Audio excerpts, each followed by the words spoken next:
And we are kicking off Better Hearing Month here on KXAN News today. One problem more people are having is tinnitus, or the other way you can say that is Tinnitus. Tinnitus. All right, we are learning all about this morning. Looking deeper, it is where there's hearing loss and the brain tries to replace the missing sound with another sound. And typically people hear ringing almost like a high-pitched drone.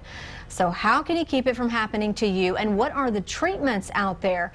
Ann Rohner is an audiologist and joins us live this morning. Good morning to you. Good morning. So you're saying it's kind of like the word tomato. There's two ways to say it, but either way, it's not fun. Yeah, no, neither one is something you want to end up with. So how do you get it? Is it hereditary, genetic? Those are really good questions. Tinnitus can happen basically from damage to the inner ear, the cochlea, and the hair cells inside, and a number of things can damage them. You could have damage from noise exposure is the most common, but high fevers, antibiotics, medications, head traumas. A lot of things can cause tinnitus, and I myself have tinnitus, and for 2.6 billion people out there, they have it, but only about 20% have a really bad response to it. At what age did it hit for you? How long have you dealt with this? Probably about, I've been aware of it probably about 6 years. I did lots of music and concerts when I was younger, and I've been involved in music and been a singer and just been around it, and so mine is blessedly not real loud, and it only comes on when I am stressed or I've had lack of sleep or a lot of caffeine. Okay. That was my question. Is it an all-the-time thing or at different points? Fortunately for me, it is not. For other people, it is so detrimental that it can interfere with their daily life and their function.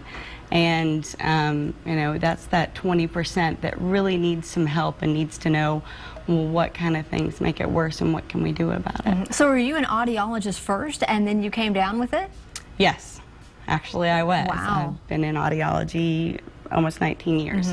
What are the treatments out there? If you and are there other conditions other than that ringing sound? Are there other sounds people can hear, and what are those? Absolutely. Tinnitus actually can be perceived, depending on which areas are damaged, as chirping, buzzing, rushing, roaring, clicking. Ringing is the most common, this high-pitched squeal that all of us have for about 30 seconds, and we wonder, oh, what is that? And then it goes away. Well, imagine having that not go away and having that be part of your daily life. How do you make it go away? What are the treatments out there? Well, there is no one universal cure, but the answer that so many people give is, oh, you have to live with it. And that's just not, it should never be an acceptable answer. It isn't. And there are so many things out there now. We can look to do different types of sound therapy, integration, finding out, honestly, the first thing you want to do is find out if you have a hearing loss, because that really will affect what treatment that you're going to do. And, there is tinnitus retrainment therapy. There is therapy that is now built into amplification and hearing aids that helps many people using ocean sounds, using fractal tones. So if we can get the brain to take the focus off and take off that negative emotion, then it can make it something that you can live with and work with in your daily life. And prevention would, of course, be on the front end of it, even for parents and kiddos out there. Maybe turn the headphones down. Absolutely. That would definitely be what you'd turn down for what?